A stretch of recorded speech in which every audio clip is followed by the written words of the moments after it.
আসসালামু আলাইকুম। এখানে আমরা তরমুজ লাগাবো। এটাও আমাদের সুপারি বাগানের ভিতরে। তো এই মাটিটা অনেক এঁটেল মাটি, যার কারণে এগুলোতে বালু মিক্স করব। বালু মিক্স করতেছি।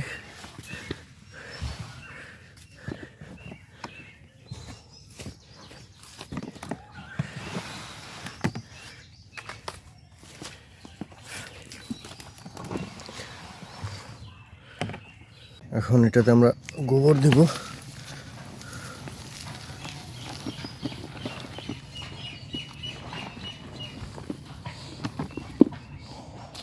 অনেক বেশি করে গোবর দিতে হবে। বালি দেওয়ার পরে আমরা এগুলোতে মাটিও দিয়েছি।